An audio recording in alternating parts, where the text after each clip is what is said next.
Welcome back to what we call Pastor Talks here at the Christian Church of Loudoun County.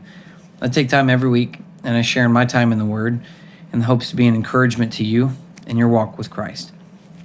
Today I want to talk about the reality that the show goes on.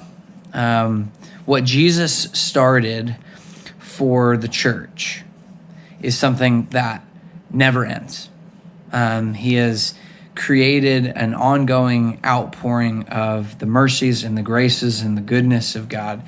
And we, as his church, are described as the hands and the feet of God, that we carry and bring the good news and the hope that comes in his name. And it's so beautifully personified in so many different ways in the New Testament because of the reality of what the church was going through at the time. But I'm going to be reading from the Message translation out of 2 Corinthians chapter 8. It reads this. It says, "Now, friends, I want to report on the surprising, generous ways which God is working in the churches in Macedonia. Fierce troubles came down on the people of those churches, pushing them to the very limit. The trial exposed their true colors. They were incredibly happy, though desperately poor. The pressure triggered something totally unexpected, an outpouring of pure, generous gifts. I was there and I saw it for myself. They gave offerings of whatever they could, far more than they could afford, pleading for the privilege of helping out the relief of poor Christians." The reality of this section, chapter 8, verses 1 through 4, is that the church in Macedonia was a church that had poverty and was experiencing heavy persecution. And even in the midst of those things, they were able to do tremendous good for the people that were truly suffering in Jerusalem. There were Christians in Jerusalem that were at the heart of the persecution, because it's the starting points where Jesus was crucified. It's where the church gets started. And so this persecution in Jerusalem is so heavy, and they eagerly looked at the opportunity to help them. And out of their poverty, they gave more than they could afford because they saw this great opportunity to be a blessing.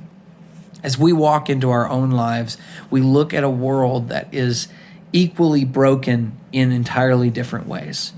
That there are opportunities and places for us to generously pour ourselves out as we see needs and opportunities for the gospel, for good news, but also to give to people things that they wouldn't be able to gain on their own.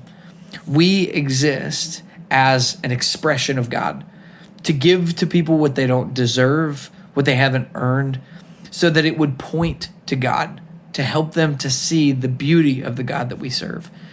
And so that's my encouragement to you today, but it's also my challenge.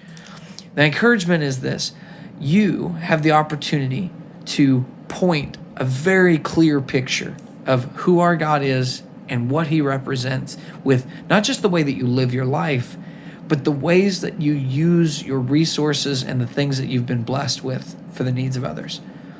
My challenge to you is to see what that means for you personally, to reflect in on the giftedness that God has placed in you, your uniqueness, your spark, but also the things that God has poured out on you that would be a blessing to others.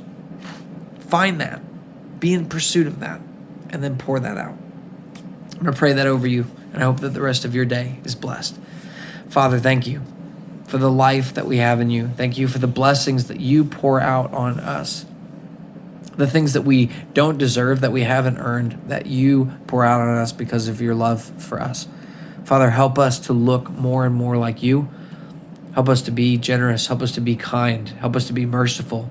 Help us to be people who pour out service and goodness on the people that we meet and the people that we know, so that we can point ultimately back to you. It's all thanks to your Spirit that moves in and through us. It's in your name that I pray. Amen.